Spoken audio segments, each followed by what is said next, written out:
How's it going, guys, and welcome to today's video. Get out your umbrella, dust off that rain jacket, and pull out your rubber boots because a storm is coming. How do I know that?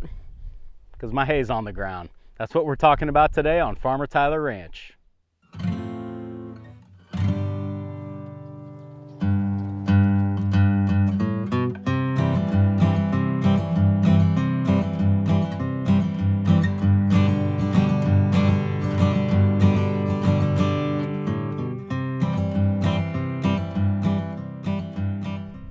Now, all joking aside, there really is not a storm forecasted, at least in my neck of the woods, for the next few days, but it is kind of funny. It seems like every year, as soon as I get the hay on the ground, something will show up on the weather forecast and it'll start to make me a little nervous. So far, we're good, but it wouldn't shock me if we get a storm here within the week.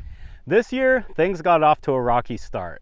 As you guys know, or if you don't, I don't own any of my hay equipment. I borrow it from a friend because I just don't have enough acreage to really justify owning any. When you borrow things from people, you kind of got to figure out ahead of time what days you're going to use them.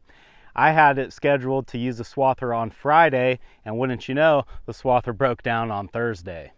That meant that Friday morning, instead of getting an early start like I wanted to, I was waiting on parts at John Deere and waiting on the mechanic to get things fixed. So I got out here later than I wanted to, but that wasn't the only thing that I had working against me. Probably about half of this field ended up laying down on me. And what that means is that the plants got too tall, and instead of standing straight up, they all laid over on the ground. This is a huge problem because the hay equipment really isn't designed to cut hay when it's in this condition. It can do it, a swather can handle it for sure, but you have to slow down. So hay that I probably should have been going 3 miles an hour, 3.5 miles an hour through, I was only able to go about 0.7 to maybe 1 mile an hour if I was lucky.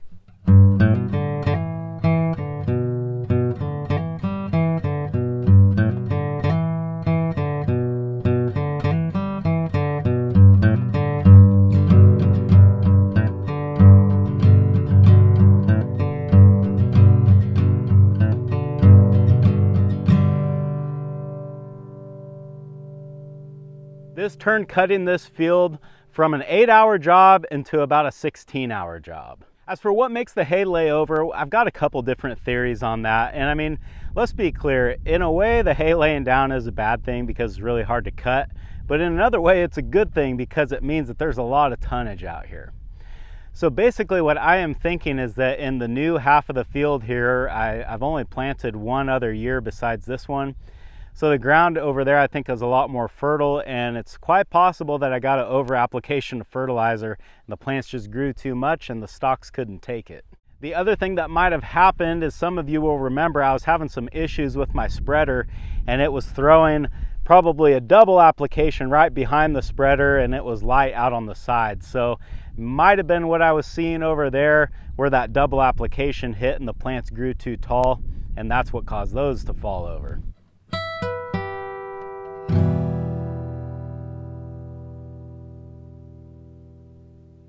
At any rate, I think I need to make some adjustments and try to make sure that this doesn't happen again next year. Because I got a late start and I knew that most of the crop was laying over and I was going to be out here for a long time. I really didn't film a lot on the first day because I was just keeping my head down trying to get things done. I got a little bit filmed with the drone, but other than that, that's pretty much it.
9 o'clock rolled around and I was barely hitting the halfway mark out here, I made the decision to split this up into 2 days of cutting. I could have stayed out here all night, but as the dew moves in and you cut, you're just trapping a lot of moisture in that windrow, and I didn't want to do that. And it's not like they're going to cure any when the sun's down anyway, so it just made sense to split this into 2 days. It's day 2 of cutting hay. I really hope that things go better today than they went yesterday. I think we're all through the down stuff, so hopefully this goes pretty fast.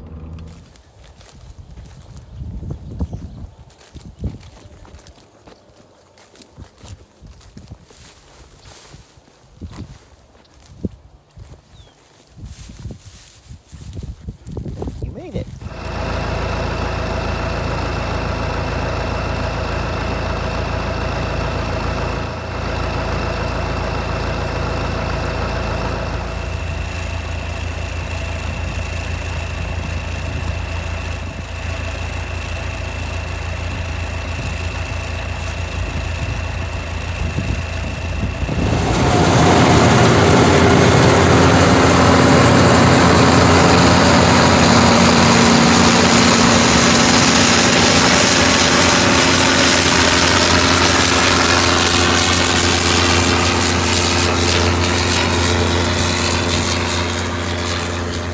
Day 2 went a lot better out here.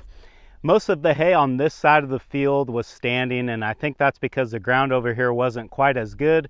The hay didn't get quite as tall, and therefore it didn't fall over.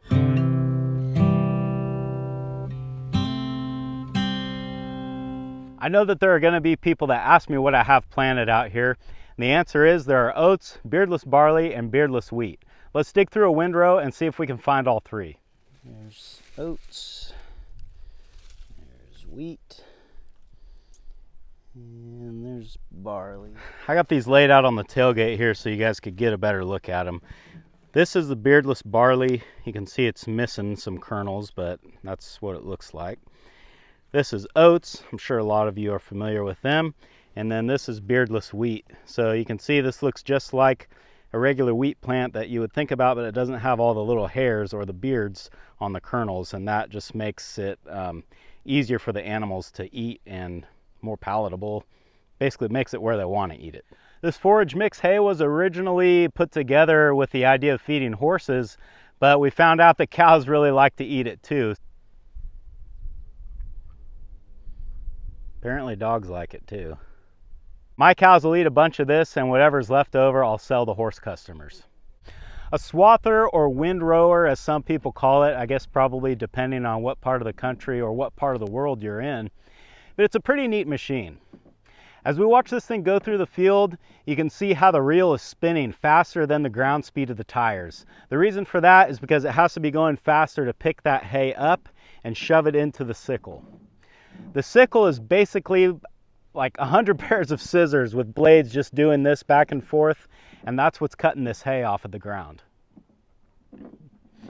After the sickle cuts it, 2 augers in the header direct all the hay to the middle of the machine, where conditioners throw it out the back into the windrows that you see on the ground here. A conditioner is 2 basically drums with sort of like gear teeth on them, and they're spinning and intermeshing together, and what that's doing is crushing the stems of the hay. And the reason for that is because it helps the hay dry faster. Once the swather gets done spitting this hay out into the windrows that you see on the ground now, about 7 to 10 days later I'll be able to come back in here and bale it. I know that some people are going to say, wow, 7 to 10 days, that is an eternity to dry hay. And yeah, that is a long time compared to other parts of the country where they can cut and bale in the same day.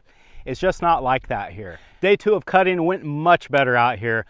Pretty much all of this 20 acres was standing. There were a few spots here and there where it laid down, but I didn't have to do any of that 0.7 mile an hour creeping like I was having to do on the other side.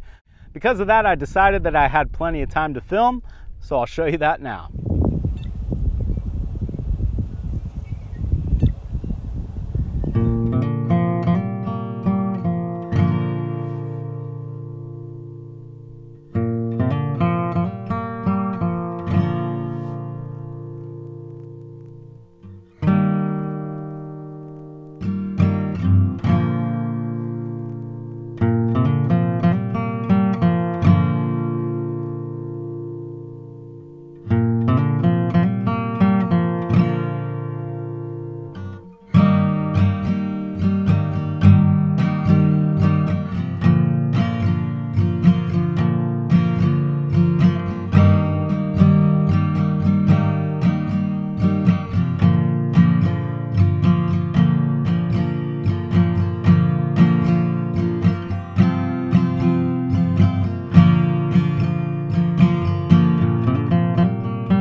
Well, after approximately 15 hours of cutting, I finally have gotten this field finished.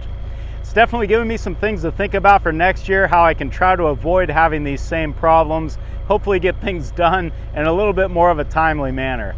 Thanks for hanging out in the field with me today, guys, and I hope I'll see you again on Farmer Tyler Ranch.